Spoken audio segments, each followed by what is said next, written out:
Hello' everyone, welcome back to our channel learn with me. আজি আমি আপোনালোকৰ লগত শ্বেয়াৰ কৰিবলৈ লৈছোঁ মহাপুৰুষ শ্ৰীমন্ত শংকৰদেৱৰ বিষয়ে 40টা প্ৰশ্নৰ উত্তৰ। আহা আৰম্ভ কৰোঁ। নম্বৰ 1, শংকৰদেৱে কছাৰীৰ উপদ্ৰৱ সহিব নোৱাৰি প্ৰথমে ক'ত সহায় লয়? উত্তৰ গাংমৌত।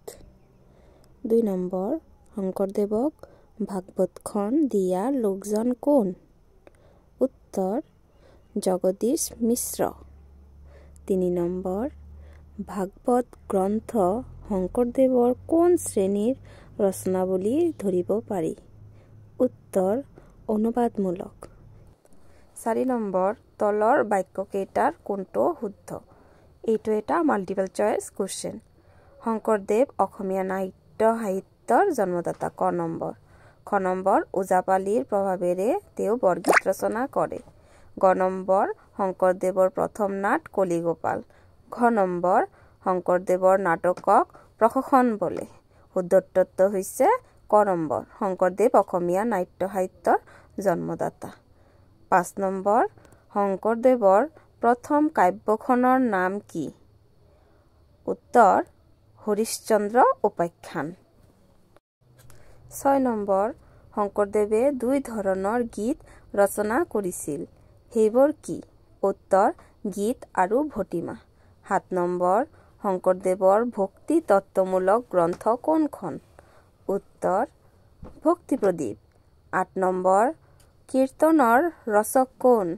উত্তৰ শ্ৰীমন্ত মহাপুৰুষ শংকৰদেৱ। 9 নম্বৰ, শংকৰদেৱে প্ৰচাৰ কৰা ধৰ্মটোৰ নাম কি? উত্তৰ একশৰণ নাম ধৰ্ম। 10 নম্বৰ, শংকৰদেৱক শিক্ষা প্ৰদান কৰা গুৰুজনৰ নাম কি? উত্তৰ মহেন্দ্ৰ কন্দলী। 11 নম্বৰ, শংকৰদেৱে ৰামায়ণৰ কোনটো কাণ্ড অনুবাদ কৰিছে? উত্তৰ উত্তৰাকাণ্ড। 12 নম্বৰ, শংকৰদেৱে ৰচনা কৰা গ্ৰন্থসমূহৰ ভিতৰত সম্পূৰ্ণ সংস্কৃত ভাষাত ৰচিত গ্ৰন্থখনৰ নাম কি? উত্তৰ ভক্তি ৰত্নাকৰ। 13 নম্বৰ, শংকৰদেৱৰ কোনখন গ্ৰন্থক অসমৰ মৌচাক বুলি কোৱা হয়? উত্তৰ কীৰ্তন। 14 নম্বৰ, শংকৰদেৱৰ বৰগীতক কোনে নবেল নাম্বাৰছ আখ্যা দিছে? উত্তৰ ডক্টৰ বাণীকান্ত কাকতি। 15 নম্বৰ, শংকৰদেৱে ৰচনা কৰা অন্তিমখন নাট কি? উত্তৰ ৰামবিজয়। 16 নম্বৰ, শংকৰদেৱে ৰচনা কৰা মুঠ নাটৰ সংখ্যা কি? উত্তৰ 6খন। 17 নম্বৰ, মহাপুৰুষ শংকৰদেৱৰ জন্ম হৈছিল? উত্তৰ 1449 চনত। 18 নম্বৰ, 12 বছৰ বয়সত শংকৰদেৱক কাৰ টোলত পঢ়াবলৈ পঠোৱা হৈছিল? উত্তৰ মহেন্দ্ৰ কন্দলীৰ টোলত। 19 নম্বৰ, শংকৰদেৱৰ প্ৰথমা পত্নীৰ নাম কি আছিল? উত্তৰ সূৰ্যৱতী। 20 নম্বৰ, জগদীশ মিশ্ৰই শংকৰদেৱক ক'ত ভাগৱত গ্ৰন্থখন প্ৰদান কৰিছিল? উত্তৰ বৰদোৱাত। 21 নম্বৰ, শংকৰদেৱ আৰু মাধৱদেৱৰ প্ৰথম মিলন ক'ত হৈছিল? উত্তৰ দুৱাঘাটা বেলগুৰিত। 22 নম্বৰ, শংকৰদেৱে জীৱনৰ শেষছোৱা কাল ক'ত কটাইছিল? উত্তৰ কোচবিহাৰত। 23 নম্বৰ, ভক্তি ৰত্নাৱলী নামৰ সংস্কৃত গ্ৰন্থখন শংকৰদেৱক কোনে আনি দিছিল? উত্তৰ কণ্ঠভূষণে। 24 নম্বৰ, শংকৰদেৱৰ বুঢ়ীমাকৰ নাম কি আছিল? উত্তৰ খেৰসূতী। 25 নম্বৰ, শংকৰদেৱৰ প্ৰথম সংলাপবিহীন নাট কি আছিল? উত্তৰ চিহ্নযাত্ৰা। 26 নম্বৰ, শংকৰদেৱৰ জোৱায়েকৰ নাম কি আছিল? উত্তৰ হৰি ভূঞা। ২৭ নম্বৰ শংকৰদেৱৰ মৃত্যু হৈছিল? উত্তৰ ১৫৬৮ খ্ৰীষ্টাব্দত। ২৮ নম্বৰ শংকৰদেৱে তেওঁৰ পূৰ্বৰ কোন কবিক অপ্ৰমাদী আখ্যা দিছিল? উত্তৰ মাধৱ কন্দলীক। ২৯ নম্বৰ মহাপুৰুষ শ্ৰীমন্ত শংকৰদেৱে ৰচিত কাব্যৰ সংখ্যা কিমান? উত্তৰ ৬খন। ৩০ নম্বৰ কোনখন নাট লিখি শেষ কৰাৰ লগে লগেই শংকৰদেৱৰ তিৰোধান হয়?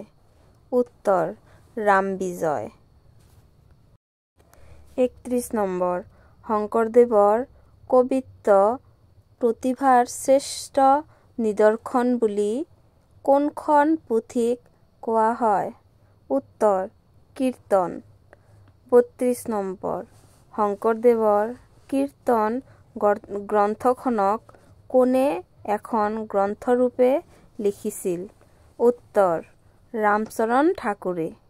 ৩৩ নম্বৰ কুসুমমালা ছন্দসজ্জাটো কিমান আখৰীয়া? উত্তৰ ৬ আখৰীয়া। ৩৪ নম্বৰ অসমীয়া নাট্য সাহিত্যৰ জনক কোন? উত্তৰ মহাপুৰুষ শ্ৰীমন্ত শংকৰদেৱ। ৩৫ নম্বৰ চিহ্নযাত্ৰা ভাওনাখন কেইদিন কেইৰাতি অনুষ্ঠিত হৈছিল? উত্তৰ ৭ দিন ৭ ৰাতি। ৩৬ নম্বৰ শংকৰদেৱৰ নাটত প্ৰয়োগ কৰা ভাষাটোৰ নাম কি? উত্তৰ ব্ৰজাৱলী। ৩৭ নম্বৰ বৰগীত নামকৰণ কোনে কৰিছিল? উত্তৰ শংকৰ মাধৱৰ পৰৱৰ্তী বৈষ্ণৱ ভক্তই। ৩৮ নম্বৰ শংকৰদেৱৰ ৰচিত ৰাজভটিমাৰ বিষয়বস্তু কি আছিল? উত্তৰ কোচ ৰজা নৰনাৰায়ণৰ প্ৰশস্তি। ৩৯ নম্বৰ শংকৰদেৱে কেই প্ৰকাৰ ভটিমাৰ প্ৰৱৰ্তন কৰিছিল? উত্তৰ ৩ প্ৰকাৰৰ। ৪০ নম্বৰ শেষ কোৱেশ্চন মন মেৰি ৰাম চৰণেহি লাগু বৰগীতটোৰ ৰচক কোন? উত্তৰ শ্ৰীমন্ত শংকৰদেৱ। ধন্যবাদ। Thank you. আপোনালোকে যদি এইটো ভিডিঅ'ৰ পৰা অলপো হেল্প পাই থাকে তেনেহ'লে ভিডিঅ'টো লাইক কৰি দিব, এটা কমেণ্ট কৰি দিব আৰু শ্বেয়াৰ কৰি দিব। Thank you so' much.